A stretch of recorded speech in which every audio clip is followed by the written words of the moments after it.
Olá, galerinha! Sejam todos bem-vindos à nossa 7ª aula de História e com ela encerramos os conteúdos das grandes navegações, inclusive a questão dos portugueses no nosso país.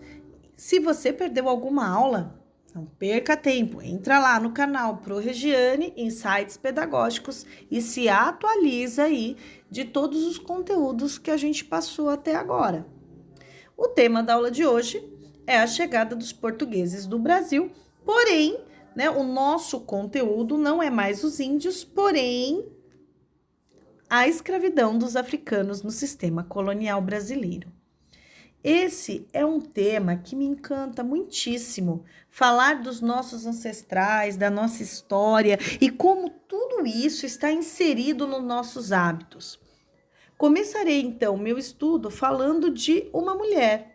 Algumas aulas atrás eu falei sobre a questão da emancipação feminina, lembra? Mas esse processo já ocorre há alguns séculos. A rainha Nijinga, também conhecida como Ginga ou Nizinga, era uma mulher guerreira, valente e inteligente que reinava em Angola. Alguns a descrevem como uma mulher implacável e cruel, capaz de matar quem fosse para tomar o poder. Diz a lenda que ela era uma verdadeira viúva negra, afinal, matava todos os seus maridos. O fato é que as suas histórias são conhecidas por todo o continente africano. Independente das opiniões a respeito dessa personalidade histórica, Ginga ficou muito famosa por suas lutas contra a ocupação europeia e a escravidão do seu povo por 4 décadas. Bom, já vimos na aula de matemática que uma década corresponde a 10 anos. Logo, 4 décadas são 40 anos. Olha lá, cerca de 5 vezes a idade de vocês. Uau! Njinga Mbandi era líder do povo Mumbundu e a rainha de Nidongo e Matamba, no sudoeste da África, no idioma local. Em Kimbundu era Nigola, termo usado pelos portugueses para chamar essa região que hoje conhecemos como Angola. Portugal invadia aquela região em busca de ouro e prata. Quando não encontraram mais o que queriam, mudaram a estratégia. Capturaram escravos para garantir a mão de obra para a nova colônia que era o Brasil. Afinal, a produção da cana-de-açúcar estava a todo vapor.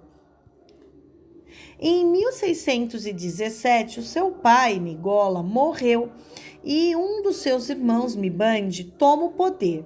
Porém, ele não tinha o carisma do pai nem a inteligência da sua irmã. O rei ficou com tanto medo que acabou matando o filho da rainha, da Nijinga. E devido a ele não ter esse perfil de rei, os europeus foram ganhando terreno, o que causava baixa na população local. Então, ele acabou delegando o poder para a irmã, que era estrategista e fluente em português. Negociava com Portugal a assinatura de um acordo de paz. Quando Nijinga chegou a Luanda, ela ficou surpresa com a cidade povoada por negros, brancos, mestiços, escravos enfileirados. Eram todos vendidos e colocados em grandes navios. Afinal, Luanda era um dos maiores pontos de venda e distribuição de escravos. Quando foi ao palácio do governador português João Correia de Souza, ela notou que ele tinha todo conforto, enquanto ela só havia, então, um tapete no chão. Então, para se pôr à altura do rei, pediu, então, para que um escravo fizesse, então, de cadeira para ela sentar, agindo de igual para igual. Ela era uma mulher muito inteligente e observadora. Então, depois de muita conversa, decidiram tirar as tropas portuguesas em troca de rotas abertas, as rotas comerciais, tá bom? Njinga Band serve como exemplo para contrariar o discurso de submissão das mulheres africanas ao longo do tempo. Hoje o seu nome batiza ruas, escolas e o seu rosto estampa a moeda de 20 kwanzas. Inspirou livros, filmes, inspirou até a arte sobre as mulheres históricas africanas, mas as suas estratégias perpetuaram pela manutenção do seu povo, onde prendia os perdedores de conflitos tribais para dar como moeda de troca no lugar do povo que era seu. Ok, mas o que eram essas viagens da África para o Brasil? Vou responder. O navio negreiro foi responsável por trazer mais de 11 milhões de negros da África. Nas aulas passadas, vimos que foram dizimados do Brasil 5 milhões de indígenas. Agora pensem comigo, tivemos o dobro de escravos oriundos de lugares diferentes da África em prol de uma colonização que nem era deles. Os traficados eram, na maioria, meninos e jovens de 8 a 25 anos. Nos últimos anos, eles alteraram um pouco, eles traziam até mancos, cegos, surdo, tudo. Príncipes, chefes religiosos, mulher com bebê, mulher grávida. Alguns traficantes levavam alguns escravos adultos para o convés e obrigavam a fazer exercício físico sob a ameaça da chibata. Então, eles dançavam e cantavam. Além dos tripulantes, apenas crianças andavam livremente pelo convés, mas a viagem, o passeio não era tão agradável não. Alguns até pulavam fora do navio com medo de serem comidos. Olha eles pulando lá no cantinho. Para acalentar os seus filhos durante essas viagens, as mães rasgavam tecidos de suas saias e criaram pequenas bonecas com trança e nó, que serviam de amuleto de proteção. A Abayomi, que significa em Yorubá encontro precioso, trazia muita sorte para as crianças. Os porões dos navios chegavam a temperaturas de 55 graus, o que causava certo desespero pelas águas. Afinal, é sabido que se chegarmos a 42 graus, as proteínas do nosso corpo começam a cozinhar e todo o organismo entra em pane. Fora isso, não havia banheiro, o que infelizmente deixava entre as fezes. Comiam então milho e bebiam apenas meio litro de água por dia. Ouvimos falar que é certo tomarmos 2 litros de águas por dia, não é? Ou seja, se consumirmos 1/4, ou seja, a 4ª parte da quantidade diária, era o que eles consumiam. Por conta disso, os escravos eram geralmente desidratados e fadados à fadiga. Rebeliões eram frequentes por exemplo, em 1839, houve um levante onde os escravos tomaram um navio Amistad. Já em 1845, o resultado foi a morte dos escravos rebeldes e corpos lançados ao mar. A higiene bucal era feita com bochecho de vinagre e se limpavam apenas 2 vezes durante toda a viagem.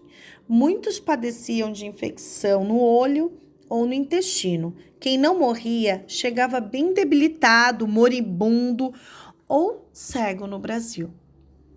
Os porões eram divididos em 3 patamares, com menos de meio metro, onde, prendidos aos pés, 500 escravos se espremiam deitados ou sentados, lembrando uma estante cheia de livros. A escravidão se define onde a pessoa é propriedade do outro, onde pode ser tratado como coisa, isto é, vendido, emprestado, doado ou realizada qualquer situação independente da opinião da pessoa escravizada, se bem que ela também não tinha direito algum.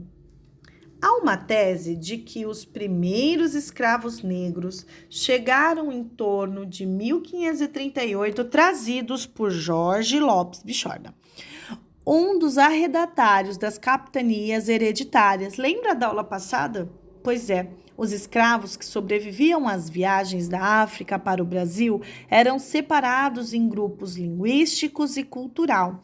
Eles misturavam para que não pudessem se comunicar entre si nem praticar rebeliões.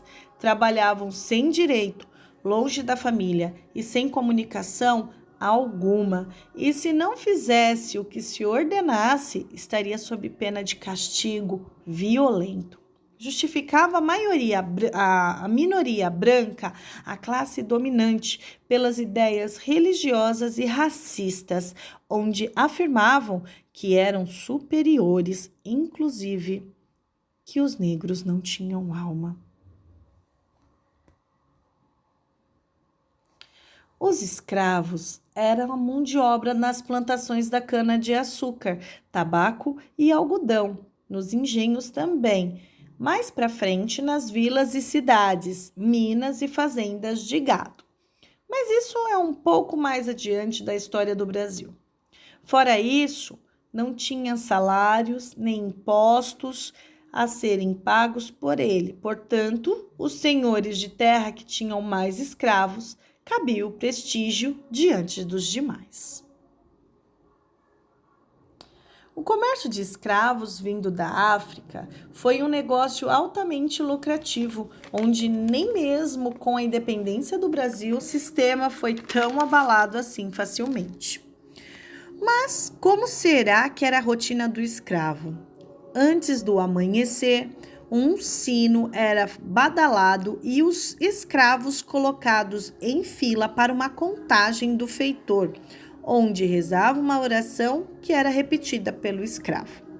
A alimentação da manhã era um gole de cachaça e uma xícara de café, e logo eram encaminhados ao penoso trabalho. No almoço, eram servidos feijão misturado com farinha de mandioca, vinha às vezes, preparado também couve, abóbora, pedaços de carne de porco. Então, eles misturavam isso tudo numa folha de bananeira para poder comer, como bichos muitas vezes. Após a refeição, eles continuavam trabalhando até o pôr do sol, onde passavam por nova revista do feitor, recebiam um prato de canjica com rapadura e eram recolhidos para a senzala. Os negros rebeldes eram aplicados castigos cruéis, anunciados em praça pública, onde aos olhos das várias pessoas, o carrasco chicoteava os escravos para delírio do público, que inclusive aplaudia o ato. Também havia punição por palmatória na palma das mãos, anavalhamento do corpo, seguindo de salmoura para cicatrizar as feridas, marcas de ferro em brasa, mutilações, estupros, castração, fratura nos dentes, martelada, entre outros sadismos. No sul do Brasil, por exemplo, penduraram os negros em trava horizontal de punhos amarrados e com a cabeça para baixo, e sobre os corpos nus untavam com mel para que os insetos viessem. Essa última punição vocês já devem ter ouvido quando trabalham o folclore brasileiro, a história do menino que foi pastorear e acabou, devido faltar um animal, sendo açoitado até sangrar, obrigado a procurar e não conseguindo achar o cavalo, ele acabou sendo mais uma vez chicoteado e fatalmente posto para as formigas comerem. Essa história, então, é a do negrinho do pastoreio. A história do negro no Brasil é longa, assim como a luta por justiça e por igualdade, que se estende até hoje. Ficaríamos aqui muitas horas falando sobre essa história tão linda, cheia de lutas e de amor. Em momentos coletivos de lazer, entendamos que era bem raro esses momentos, viu, galera? Eles falavam sobre suas histórias, lembranças, dançavam, praticavam capoeira, praticavam a sua fé.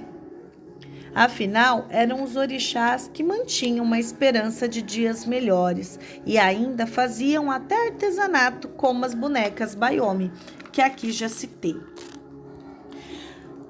Haviam duas formas principais de engenho, o movido por força animal e o por água. Para o funcionamento dos engenhos, eram necessárias instalações das construções interligadas para realizar as diferentes etapas de produção e processamento de açúcar, desde a preparação da terra, plantio, colheita, corte, transporte, moagem, cozimento, purga, branqueamento até a secagem e a embalagem. Nada ficava de fora. Após o plantio, a colheita e o corte, a cana-de-açúcar era transportada para a casa da moenda. Geralmente trabalhavam um feitor, um lavadeiro e 15 escravos. Lá, a cana-de-açúcar que havia sido colhida e transportada era moída e prensada por grandes e pesadas engrenagens. Depois de moer e prensar, o caldo obtido era cozido na casa das fornalhas, cozinha. Esse local trabalhavam aproximadamente 28 escravos, um mestre de açúcar, um banqueiro, 2 caldeireiros de melar e um caldeireiro de escumar. Nas fornalhas, retirava-se toda a impureza e produzia-se um caldo chamado de melaço. O melaço era levado para a casa de purgar e fica lá por 2 semanas em forma de barro com furo para drenagem. Nesse momento, a aguardente também podia ser produzida. Nessas formas, colocavam-se água e barro juntamente com o melaço. Depois de 40 dias, eram produzidos 3 tipos diferentes de açúcar: o escuro, o mascavo e o branco. Para isso, eram necessários um purgador e 5 escravos. A última etapa era de secagem e embalagem do produto. Para isso, eram necessários um caixeiro e 19 escravos que cortavam o melaço sólido e separavam em diferentes açúcares. Após a separação, o açúcar era batido, esfarelado e embalado. No final de todo o processo de produção do açúcar e do funcionamento do engenho colonial, tudo que era produzido nos engenhos era enviado para o navio aos mercadores para negociarem na Europa por alto custo. A produção do açúcar no período colonial moveu a economia do Brasil. Mas todo esse processo, apesar de parecer harmônico, na verdade, vinha embutido de muitas tensões, fugas, mortes. Não foi fácil para os escravos todo esse processo. Para este momento, cabe apenas saber que havia uma grande insatisfação dos escravos quanto à forma de serem tratados. Muitos fugiam para os quilombos, do qual o maior era o quilombo dos Palmares. Mas essa, já como eu disse, é uma longa história que eu pretendo abordar em outras aulas. Continue seguindo a nossa escola nas redes sociais. Um beijo, um abraço virtual e tchau, tchau!